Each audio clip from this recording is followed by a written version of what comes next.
જ તકલીફ છે. ધરમ કરવા જાઉં ને ધાડ પડે.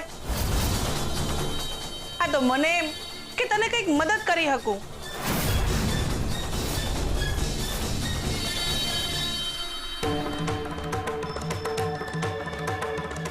જાણે મને કઈ ગમતું ના હોય ને એવું ફીલ થાય છે.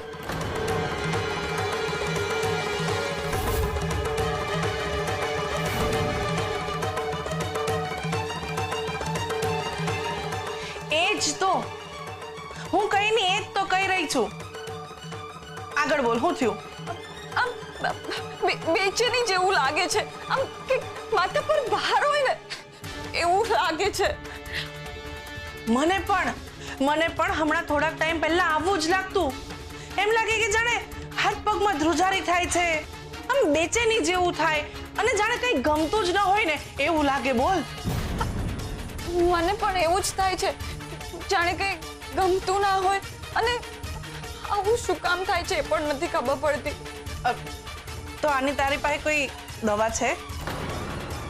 ના. મારી પાસે છે. જો બેટા, વધારે પડતું કામ હોય, મગજ પર આમ ચિંતા હોય ને તો આવું બધું થાય. જો તું ઈચ્છતી હોય ને તો હું તને ગોળી આપું. ના, મને દવાની કોઈ જરૂર નથી. જો બેટા, કયા સમયે દવાની જરૂર પડી જાય એની શી ખબર? હા, એટલે આવી સ્થિતિમાં દવા પાસે રાખવી હારી, પછી લેવી કે ન લેવી એ 2 નંબરની વાત છે. 1 મિનિટ. આ રહી ગોળી, આ લઈ લે. તને આનાથી ઘણી ખરી રાહત થઈ જશે.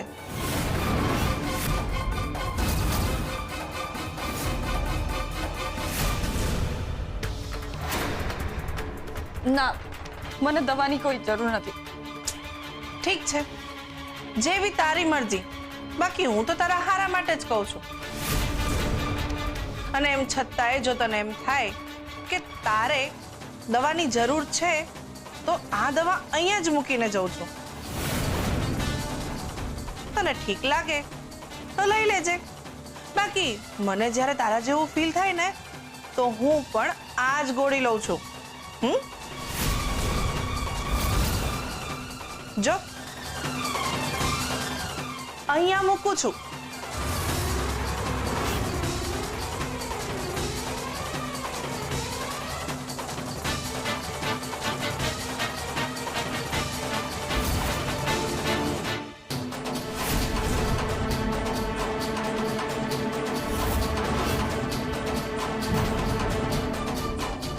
શું કરું? ટેબ્લેટ લાવું કે ના લાવું?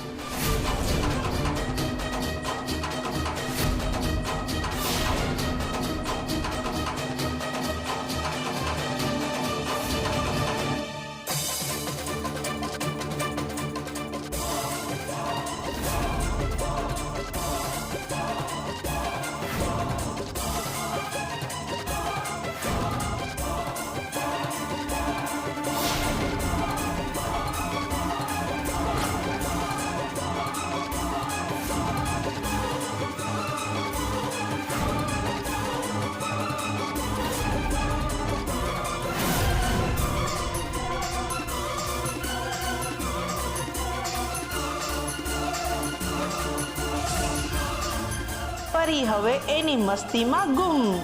એને ખબર જ નથી કે આ એને સાજા કરવાની નહીં પણ એને બંધાણી બનાવવા માટેની ગોળી છે.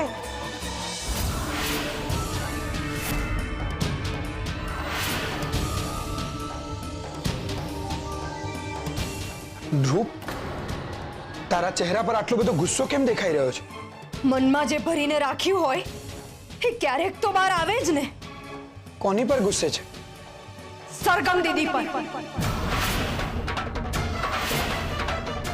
સરગમ ભાભી પર? હા. કેમ, શું થયું?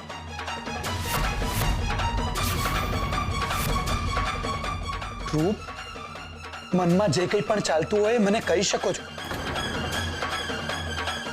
સરગમ દીદી ખૂબ જ સ્વાર્થી વ્યક્તિ છે અને એમના જેવી બીજી કોઈ સ્વાર્થી વ્યક્તિ મેં જોઈ જ નથી.